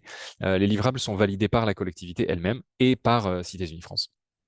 Ce qui permet ensuite d'engager la part de la collectivité qui va être appelée à hauteur de 20% pour les adhérents. Donc Cités Unis France ou le décolle dans ce cadre-là prend en charge à 80% les frais d'expertise. Et le dispositif reste ouvert aux non-adhérents de Cités Unis France, mais dans ces cas-là, la participation du décolle est plafonnée à 20%.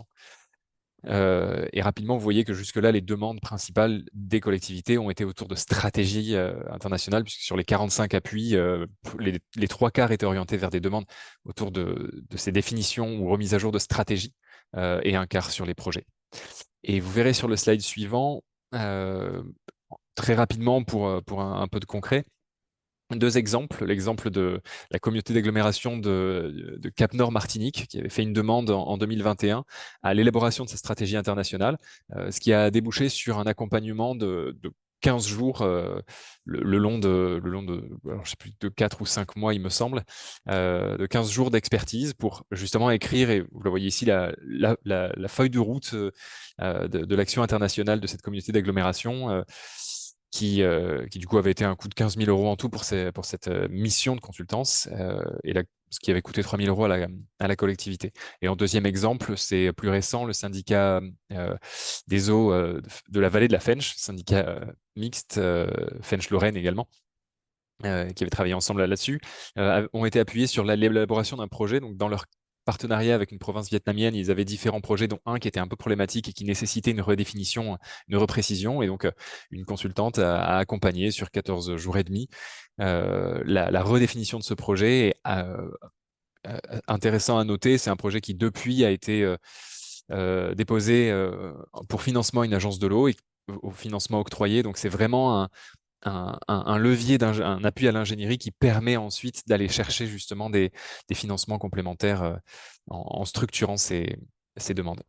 Et vous verrez dans le slide suivant, ou la slide suivante, un petit peu le calendrier, la manière dont il fonctionne. Alors, il se trouve qu'on est le 3 juillet, ça veut dire que la date limite pour l'appel d'école 10, la 10e édition, est aujourd'hui, mais pas d'inquiétude et pas de précipitation.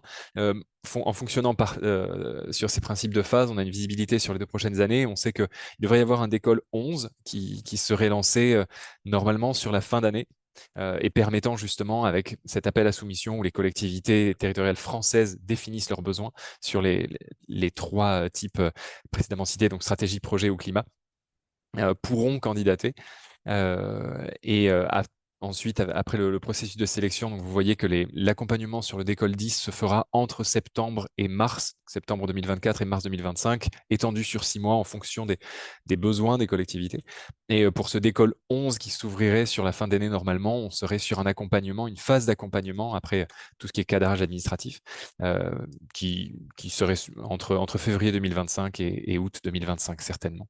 Donc voilà, toutes les informations évidemment seront lancées à ce moment-là lors de l'ouverture de l'appel. Vous retrouverez toutes ces informations sur notre site et les sites des partenaires, bien sûr, et les réseaux sociaux d'ailleurs. On tâchera de bien communiquer. Dernière petite information donc, je parlais des rencontres de l'Action internationale des collectivités territoriales qui sont un peu notre grand rendez-vous annuel, et juste pour indiquer que les inscriptions sont ouvertes. Ces rencontres se tiendront cette année donc à Paris, au pavillon d'Armenonville, les 23 et 24 octobre 2024. Vous pourrez retrouver également sur notre site les liens d'inscription et les informations nécessaires. Et c'en est fini pour moi. Je vous remercie beaucoup de votre attention. C'était peut-être un peu dense et rapide, mais n'hésitez pas à déjà me recontacter si besoin directement, étant en charge de la coordination de ce dispositif. Et toutes les informations sont bien sûr également sur notre site. Merci beaucoup de votre attention. Merci beaucoup pour votre présentation et intervention très intéressante, et notamment effectivement le DICOL et qui nous permet de constater comment l'ingénierie et l'appui à l'ingénierie peut permettre de solliciter pardon, des financements complémentaires. Donc effectivement, toutes les informations sont en ligne et merci de nous partager votre adresse mail également. Désolée, nous sommes un tout petit peu en retard. Il y avait une dernière intervention qui était prévue et malheureusement, ils ne peuvent pas être présents. Il s'agit de CCRE, donc le Conseil des communes et des régions d'Europe, pour évoquer notamment le dispositif Platforma de manière très succincte. Donc le CCRE est une coalition pan-européenne de collectivités territoriales actives dans la coopération décentralisée qui, à travers son dispositif Platforma, vise notamment à renforcer la contribution des gouvernements locaux aux politiques de coopération au développement de l'UE. Et donc, cela fait aussi le lien avec votre présentation, Monsieur Gérard, à promouvoir la coopération internationale entre les villes et les régions du monde et à faciliter aussi l'échange de connaissances, notamment à travers l'élaboration de nombreuses publications. Je ne vais pas présenter davantage, tout est en ligne au site mentionné ci-dessous. Peut-être soulever quelques questions qui ont été posées pendant le chat et merci à tous de vos contributions.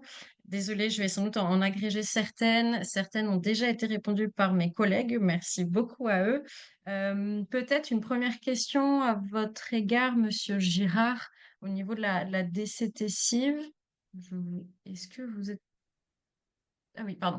Je cherchais dans les caméras. Il y avait une petite question concernant, pardon, de Madame Latifa El Boumandi du Maroc, pour vous demander, est-ce que les projets d'éducation et de sensibilisation du citoyen résidant en ville sont concernés par les financements dans le sens où les citoyens ne sont effectivement pas toujours préparés à suivre l'évolution de la ville et notamment en termes urbains.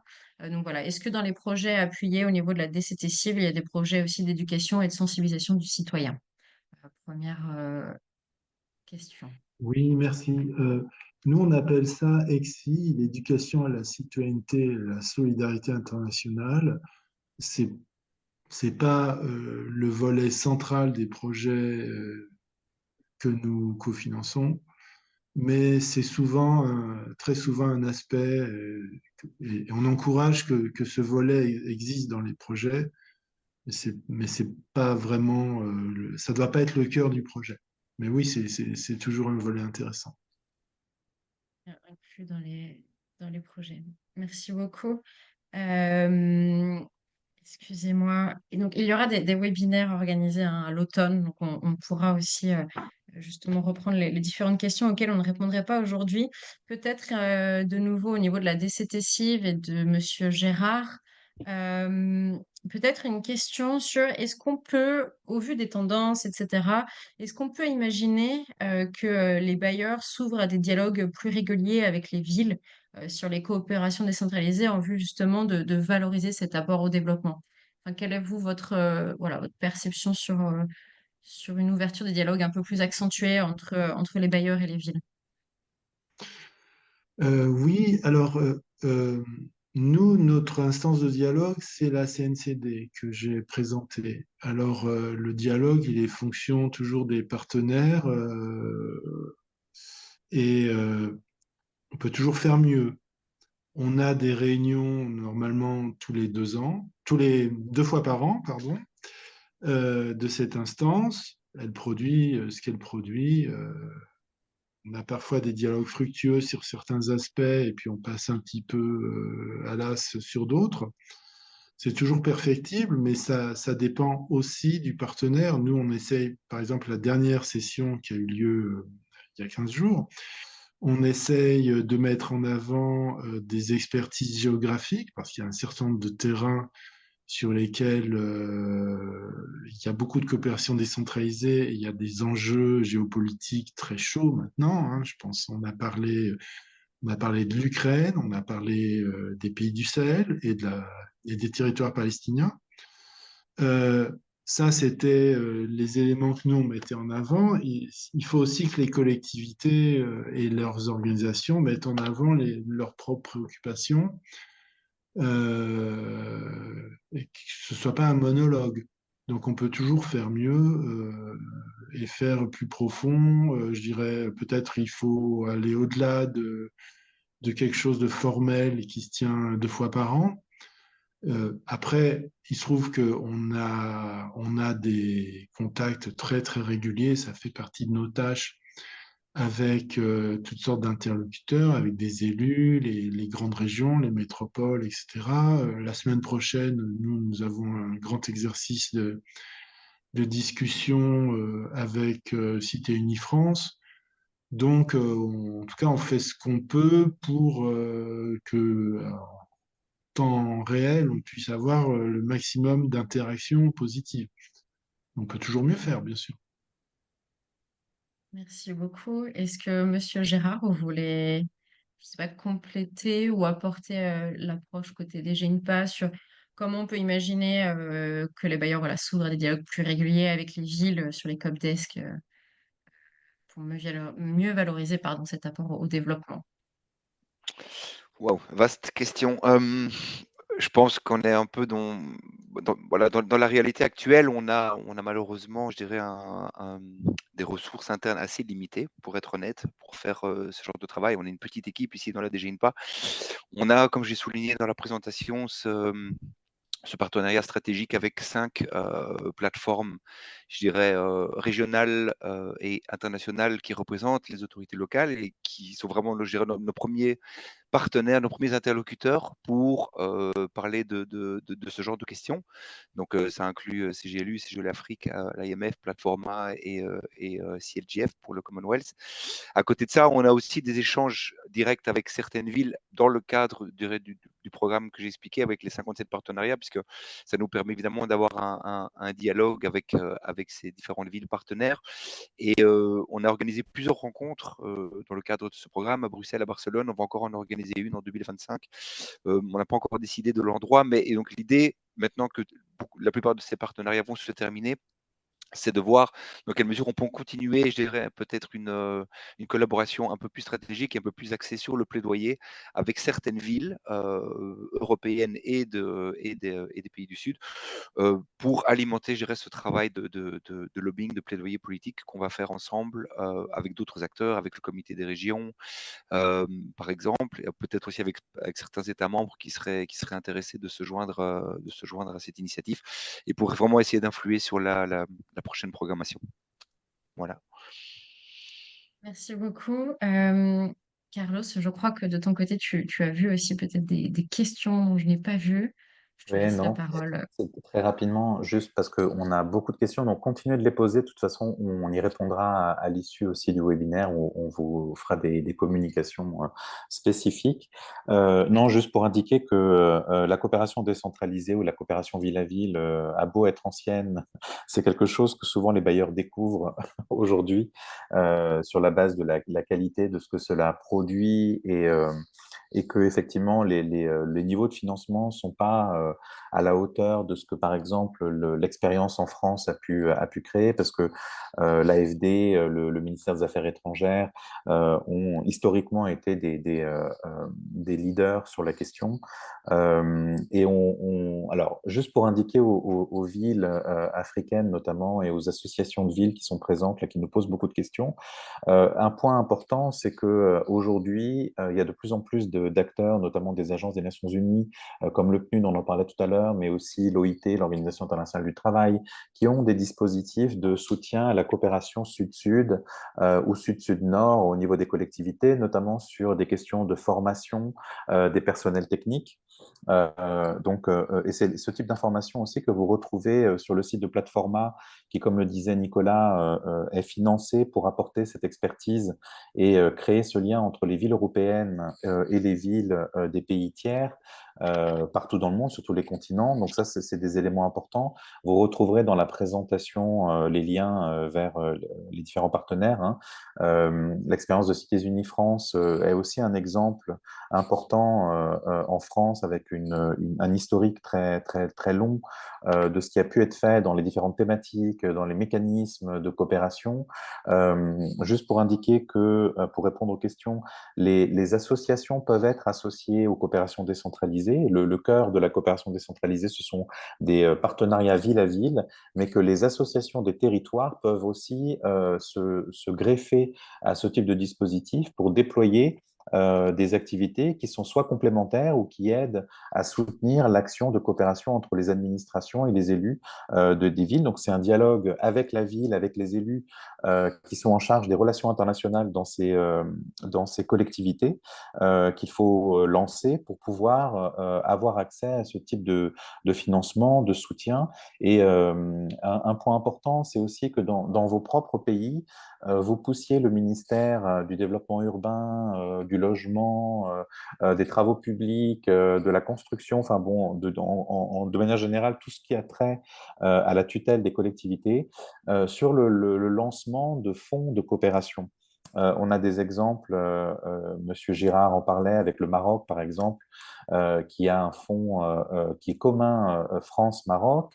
Le ministère de l'Intérieur marocain a voulu lancer lui-même son propre fonds également de coopération entre les villes du Maroc et les villes africaines en parallèle et sur la base de cette expérience avec la France. Donc on voit qu'il y a une tendance aujourd'hui de certains pays africains à vouloir déployer ce genre de coopération entre les pays eux-mêmes du Sud, sans forcément passer par les collectivités du Nord et au-delà des réseaux internationaux qui sont soutenus effectivement par l'Union européenne. Donc, il y a beaucoup de tendances, mais ce qui est important, c'est que l'impulsion politique pour lancer des dynamiques de cet ordre-là dans votre pays, passer par les associations nationales qui connaissent CGLU Afrique, qui connaissent le Commonwealth Local Government Forum, le CLGF, qui peuvent se connecter avec ces réseaux qui sont déjà soutenus, qui ont ce rôle de vous mettre en connexion avec d'autres villes européennes ou africaines et d'autres continents, c'est une bonne manière pour vous de recevoir les informations. Et peut-être sur la question des banques des territoires, parce que l'intervention de Dounia a soulevé beaucoup de questions sur le désir de créer ces types d'institutions dans vos pays. Sachez qu'il y en a beaucoup qui existent déjà, ce qu'on appelle les banques infranationales de développement, qui sont des banques nationales ou des agences de développement au niveau national qui ont un mandat pour financer les collectivités.